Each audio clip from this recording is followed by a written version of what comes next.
sur ML Retro Game, c'est Mika. Aujourd'hui, une petite vidéo nostalgie. On va parler d'Afterburner. Donc, magnifique jeu sorti en 87 en arcade. 86-87, je crois. Il a été adapté sur beaucoup de supports. Hein. On va dire que c'est un jeu multisystème, tellement qu'il a été apporté un peu partout. Du coup, moi, je possède 3 versions. Enfin, je possède 2 versions, et une autre, du coup, la Saturn, où je joue avec le Fenrir. Du coup, je vous propose de faire un petit tour d'horizon, du coup, pour voir les différentes versions que je possède. Et surtout, est-ce que le jeu, à chaque fois, tient ses promesses par rapport à la version arcade, sortie, du coup, en 87. Qui, je rappelle, est un jeu extrêmement difficile.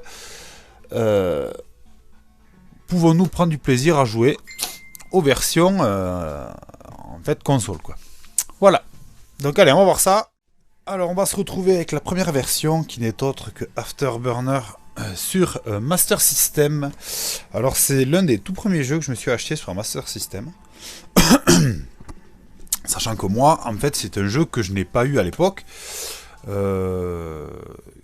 me tenait à cœur, en fait, pour la simple et bonne raison que, du coup, quand j'étais enfant, chaque fois qu'on parlait de jeux vidéo, qu'on s'achetait quelque chose, en fait, il y avait tout le temps des images de ces jeux d'arcade. Donc il y avait Afterburner, Outrun, Space Harrier, n'importe quel VHS qui sortait pour présenter les jeux qui sortaient, ben vous avez un clip d'intro dans la VHS et il y avait tout le temps Afterburner, Outrun, Space Harrier. Donc du coup moi j'ai l'impression que j'ai grandi avec eux, ils étaient tout le temps là quoi.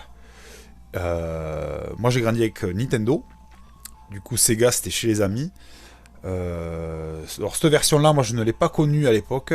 Moi j'ai connu la version arcade en fait en fête foraine. J'habite dans un coin en fait où il n'y a pas de salle d'arcade. L'arcade en fait c'était dans les fêtes foraines. Donc quand ça venait, ben, moi je jouais à Sega Rally et je jouais tout le temps un petit peu Afterburner. Alors mes pièces partaient à une vitesse folle, mais j'étais tout le temps, j'hallucinais vraiment le jeu. J'adorais la musique, tout l'ambiance, c'était vraiment trop bien. Du coup quand j'ai repris un petit peu le gaming, en fait, le gaming. Quand j'ai pris ceux que je n'avais pas, du coup, ben, j'ai dû me racheter une Master System et une Mega Drive. Première chose que j'ai fait, bon, j'ai acheté d'autres jeux, mais Afterburner faisait partie de la liste. Je le voulais, voilà. Et ça me rappelle une époque, quelque chose, donc voilà. Sur ce, donc cette version, hein, donc ni plus ni moins, moi j'ai pas de notice. De toute façon, quelle notice tu pourrais avoir sur Afterburner Master System? Donc je vais vous le présenter. Donc là il a un 60 Hz, d'accord. Ma Master System est switché. Donc oui, donc voilà. Hein. Donc ce qu'on va faire, c'est que je vous reprends. On va faire un petit gameplay. Juste voir si oui ou non c'est jouable.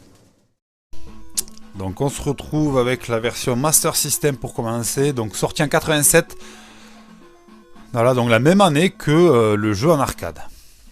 Donc là, pas d'option, rien du tout. Vous appuyez sur le bouton B, ça démarre de suite. Alors, il se jouera avec...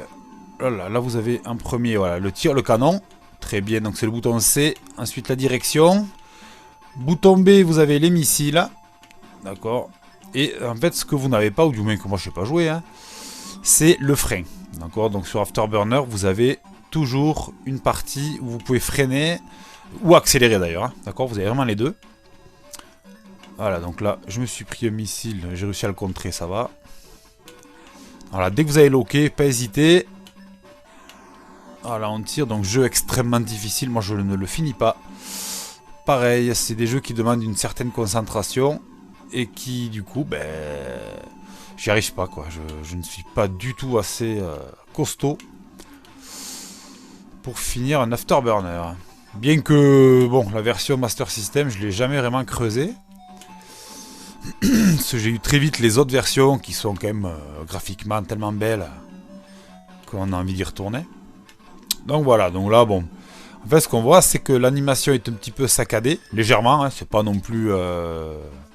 Pour de la Master System, c'est plus qu'honorable. Sur NES, ça ne peut pas tourner. Là, on est sur quelque chose, c'est impossible. Ça tourne pas sur NES, ça. Voilà. Parce que là j'ai, bon, sur un CRT que j'ai réglé à la base pour Mega Drive. Donc c'est pour ça que vous avez tous les déports les bandes noires. Il est réglé à la résolution pile poil pour les Mega Drive. Donc voilà. Donc que dire de cette version Master System? Alors moi c'est un jeu que j'ai acheté 3 €, hein, d'accord. Alors c'est un jeu de 3 € que j'ai voulu, vraiment. Donc ça paraît dérisoire par rapport à ce qu'on voit maintenant sur le net et tout ça. Voilà, attendez, je me concentre un peu, même là ça marche pas, voilà. On prend du plaisir quand même. Les petites musiques sont sympathiques, bien que on n'est pas sur de la Mega Drive non plus. Mais les musiques sont vraiment sympas. Franchement c'est cool. Je sais même pas combien de vies on a, je crois qu'on a 4 vies, je crois, ou 5. Voilà, donc là il y a un premier missile qui vient. J'ai même pas réussi à éviter le missile. Non, non, pas plus que ça, ok. Très bien. Donc là on se retrouve avec une version, un portage du moins arcade simple, d'accord. Il faut simplement performer le jeu pour arriver à faire quelque chose. Mais bon, je vous rappelle quand même que ce jeu est une conversion d'un jeu arcade extrêmement dur. La durée de vie de ce jeu... Quelqu'un qui s'est joué le finit en, je pense, 15 minutes. Une partie de 15 minutes et le jeu s'est plié, quoi. Donc la difficulté, c'était réussir à aller au bout du jeu, quoi. C'est uniquement ça. Mais pour la Master System, je trouve qu'on se retrouve avec quelque chose d'extraordinaire. Donc moi, j'invite les gens à jouer Afterburner sur Master System. Allez, cette fois, on va passer... Vous allez voir l'up graphique, là, d'un coup. Hein. On va passer sur Mega Drive. Allez, à de suite. On se retrouve pour la version Mega Drive. Donc la version Mega Drive qui est là. Donc je la possède depuis pas longtemps. Pour la simple et bonne raison que j'ai joué sur mon Everdrive. Et c'est là, tout récemment, que je me suis dit, bon allez, je vais mettre un petit peu de thunes pour essayer de me le trouver. Donc voilà, donc j'ai récupéré cet exemplaire d'Afterburner 2 cette fois, donc c'est le 2. Donc entre le 1 et le 2, en fait la seule différence c'était en arcade. C'était juste la façon de jouer. Voilà. Donc vous avez là Afterburner 2, donc là cette fois sorti en 90. Déjà on voit le gap graphique. Et là on a vraiment une conversion. Là on s'approche d'une conversion arcade pour de vrai. Donc c'est un excellent jeu, hein, d'accord. Musique fidèle. Excusez-moi. On se retrouve avec des musiques qui sont plutôt fidèles à l'arcade. On reste sur de la Mega Drive. Mais c'est franchement très très propre. Le jeu est extrêmement lisible. Ça c'est quelque chose qui est quand même fantastique. Le jeu est super lisible. L'animation est très bonne. Ce qui n'y était pas trop le cas pour la version Master System, même si ça se comprend. On est sur du 8 bits. Là on est sur du 16 bits. Donc on sent la limitation graphique. Mais le pari est réussi. Pour moi, on est sur un pari réussi. On est sur quelque chose de très bon. Donc, vous avez 5 minutes à perdre, 10 minutes à perdre, vous voulez jouer un jeu, vous allumez Afterburner. De toute façon, c'est comme Outrun, c'est comme Super Arrière, vous n'êtes pas déçus. Vous allumez, c'est fun de suite, et ça marche. Voilà. Donc, moi, rien que de revoir ces images-là, ça me rappelle les années 90, dans tous les magazines, je vous dis, les VHS de clips. Il y avait la version arcade et il y avait toute cette version là qui tournait un peu là avec la... Souvent c'est la musique de Space Harrier qui t'a mis en avant. Voilà. Allez, on va se laisser pour un petit gameplay. Et on va voir ça. Alors on est de retour sur ce fabuleux... fabuleux Afterburner 2 sur Mega Drive. Alors comme vous voyez là par rapport à la version Master System, graphiquement il y a un vrai gap. Donc vous voyez qu'il y a déjà les petits effets graphiques là. Le son qui est super bien.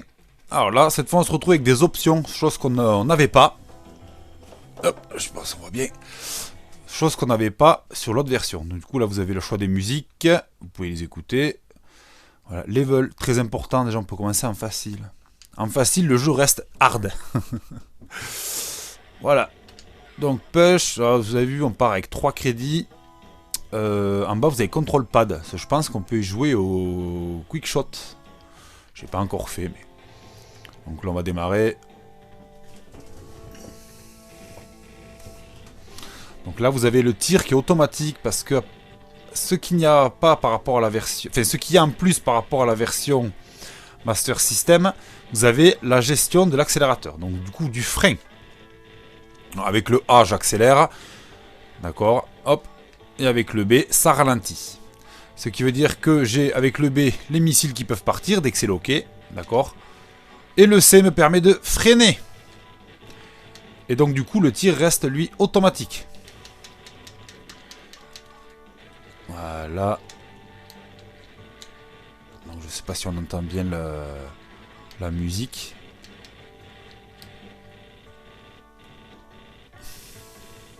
Donc là on accélère, c'est parti.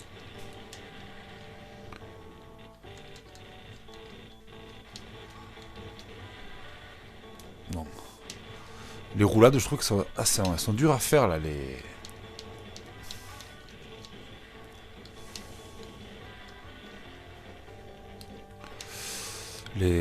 les tonneaux là. Ouais, j'ai beau appuyer. Ah là. Avec le chargement. Donc voilà, on arrive au stage 3. Donc vous voyez, selon vos points que vous faites, en fait, vous avez un rechargement de missiles supplémentaire. Voilà, donc là, on va partir pour pas se faire attraper. Donc la commande est inversée. Hop là. Voilà, là on a failli se faire toucher. Voilà.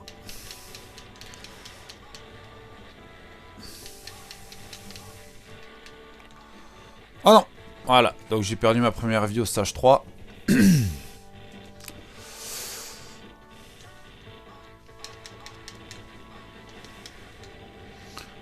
voilà, là ça tire. Oh putain, je vais même pas y arriver celui-là.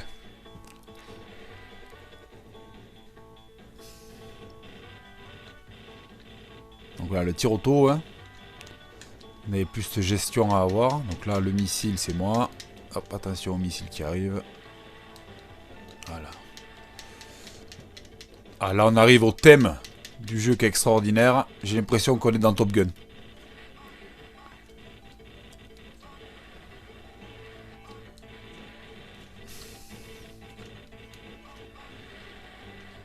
Ça passe, ça passe. J'ai plus de missiles, donc il faut que j'attende le ravitaillement.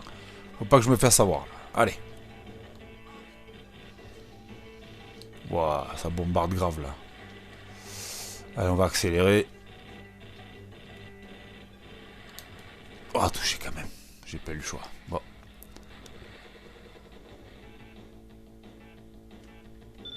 Allez, on repart. Finalement, je joue un petit peu plus que prévu, mais quand c'est bon, hein, vous m'avez compris? Voilà, donc essayez de tirer quand c'est loqué et pas ailleurs. Oh, voilà, je suis passé. Ça y est, on est ravitaillé. Là, on va envoyer du missile, là.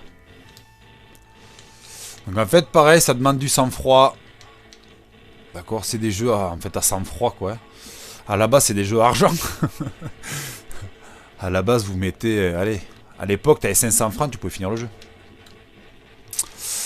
Donc voilà. Allez, cette fois, on va changer de crèmerie parce qu'on va passer sur la version quasi originale. Donc on se retrouve de suite pour la version Saturn. Alors, on se retrouve pour la version Saturn. Alors, la version Saturn qui est ici. Donc, je ne possède pas le physique, d'accord. J'y joue sur Fenrir, comme je disais tout à l'heure. Bon, je pense que je vais me l'offrir d'ici pas longtemps, quand même, parce que ça reste, pour moi, extrêmement nostalgique, ce genre de jeu. Du coup, alors là, cette fois, on est sur un portage arcade. D'accord. Donc, ce jeu est arrivé en 96. C'est la version plus de l'arcade. C'est-à-dire que...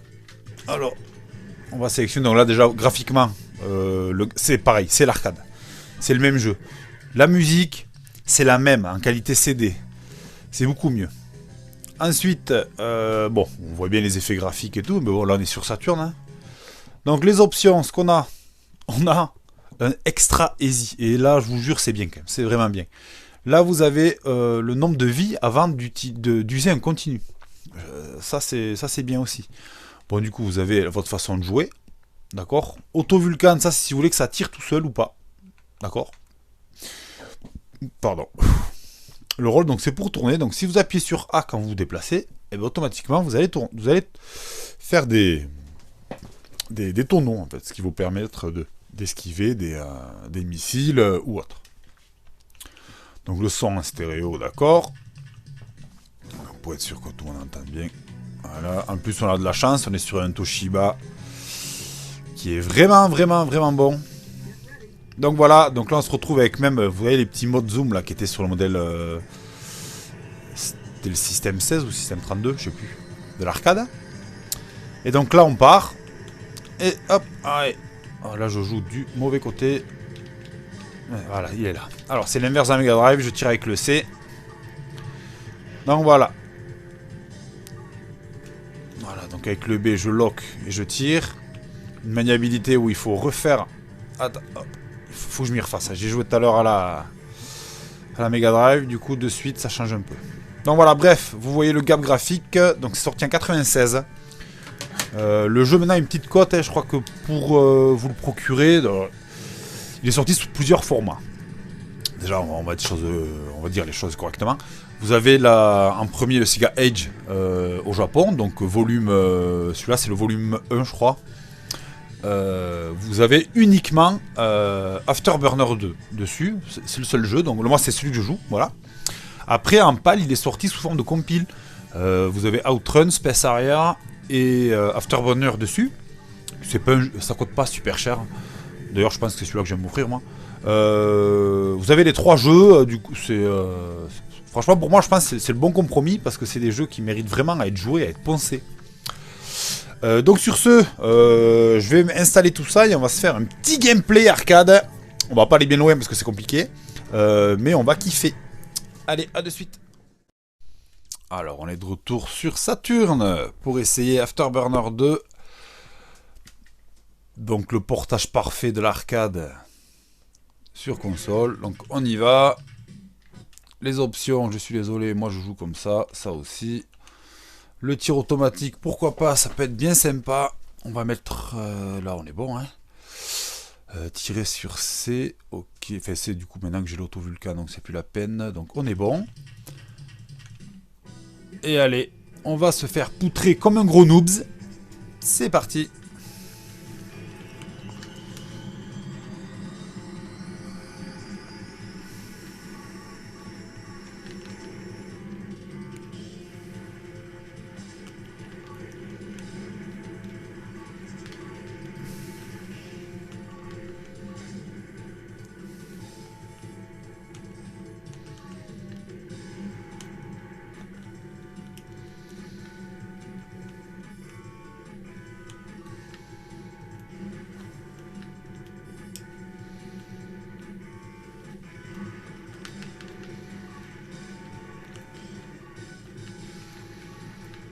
Donc c'est assez frénétique comme vous pouvez voir.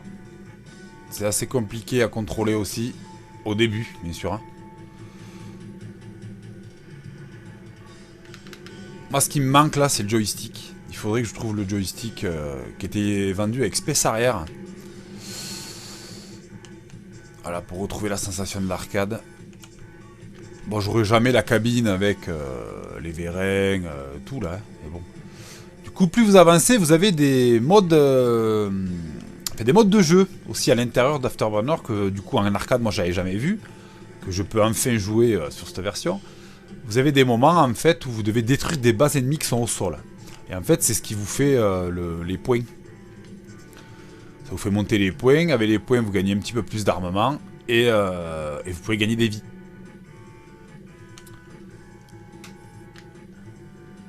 Donc là, je suis en train d'accélérer. Voilà, donc pour accélérer, moi, sur la Saturn, c'est le bouton Z. Ce qu'il y a de bien, oula, c'est qu'en fait, vous accélérez une fois, ça reste enclenché. C'est pas comme sur Mega Drive, en fait, où vous devez constamment appuyer. Dès que vous relâchez, ça freine automatiquement. Là, vous avez une gestion parfaite. Soit j'accélère, soit je freine. Voilà, là, on s'en sort plutôt bien. Là, vous voyez, il y a aussi les bombardements à gérer. Voilà, ça. Et je suis passé avec l'ultra musique, là. C'est vraiment l'ambiance des années 90, avec tous ces films américains qui sortaient sur les avions de chasse, là. Je sais même plus le nom, là. Mon père, c'était un grand fan, il regardait ça, j'étais avec lui. Là, j'ai eu l'impression de revivre le film, quoi. À la lignée des Top Gun, tout ça, quoi.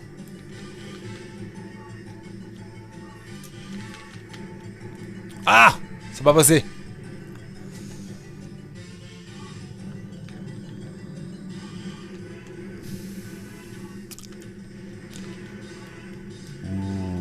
C'est là, voilà. Là, j'ai atterri. Donc là, vous allez toujours avoir le petit radé. En bas, on a Angon. Rodrash, je sais pas lequel c'est Angon, ça va. Angon. Du coup, au stage 2, c'est la deuxième fois quand on s'arrêtera, je vais pas dire de bêtises, mais je crois qu'on va avoir la Ferrari de Outrun. Oula. Voilà. En fait, voilà, quand vous avez compris un peu la mécanique de jeu et qu'on joue en super facile, parce qu'on joue en super facile, hein, on arrive à faire des choses. Voilà. Ils ont aussi créé un mode sur ce jeu là, donc la version Saturn, le mode 1000 hits. Donc en fait, la partie continue tant que vous n'avez pas battu 1000 adversaires. Voilà. Et en fait, à chaque fois que vous perdez, le compteur repart à 0. Voilà, donc en gros, on est sur du très compliqué quoi. Voilà. Mais c'est des jeux qui sont faits pour ça. Ah là, la musique aussi là, putain mon dieu. Ouais.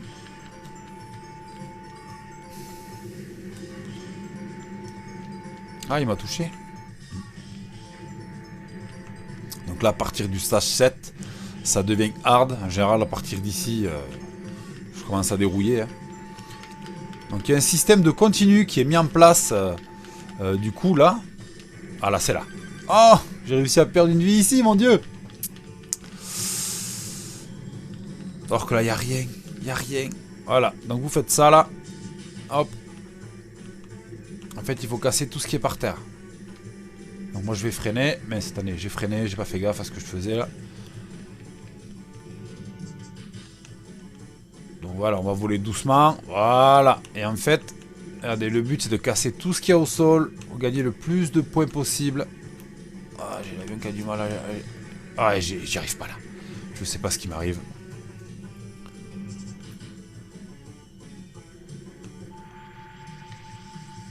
Sachant que ce jeu, la dernière fois... Enfin, là, je joue à la manette classique. Hein. D'habitude, je joue au pad 3D. Et c'est vraiment mieux. Vous avez un contrôle total. Là, par exemple, c'est typique. Voilà, j'ai accéléré trop tard. Je vais vous montrer comment ça fonctionne à partir de là. Donc là, vous avez perdu. Pas de soucis.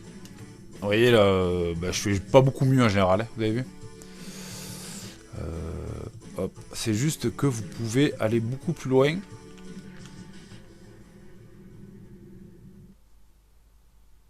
Vous allez voir, vous pouvez aller beaucoup plus loin. Voilà. Continuez. Vous repartez au stage 9. Là où j'étais en fait. Et c'est ça qui est bien. En fait, ça vous remet le moment de jeu. Vous avez le même nombre de vies, tout. Mais vous repartez là où vous avez perdu. Ça vous permet de vous entraîner et de faire le jeu en entier. Donc voilà. Allez, on va passer sur une petite partie conclusion. Très brève. Hein. Bon, il n'y a pas grand chose à dire non plus. Allez, à de suite. Alors, on se retrouve pour un petit bilan sur ces jeux. Alors, qu'est-ce que ça vaut entre version Mega Drive. Je sais même plus où j'ai mis ma version. Elle est là. Version Master System ou alors tout simplement la magnifique version arcade qui est donc sur Sega Saturn. Pour moi, les trois sont bons. Les trois, je vais m'expliquer pourquoi les trois. Bien que le gameplay de la version Master System soit raide, c'est dû à l'époque, hein, forcément, avec la différence de technologie. Mais le jeu est très jouable. Ça, il est difficile, mais c'est pas abusé. En fait, c'est pas abusé. Vous avez le tir automatique, ce qui vous permet de... Déjà, vous avez ça moins à gérer. Tout ce que vous avez à gérer, c'est loquer, tirer les missiles et l'esquive des missiles. Donc, en fait, c'est le genre de jeu pour aller 5 €. Je sais pas combien il vaut maintenant. Ça a dû augmenter quand même. Tout augmente de toute façon. Donc, mais ouais, on va dire 5 €, 5-6 €, je pense. Vous avez un jeu, vous le branchez, vous avez du fun pendant 1 heure minimum à l'entraînement.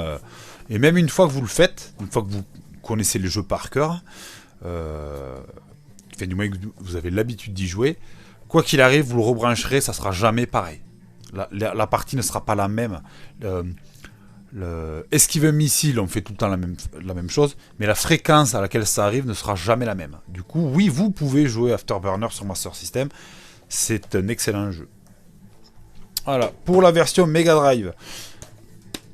Alors, entre tout, c'est un excellent portage, vraiment, c'est très bon, il y a matière à jouer longtemps.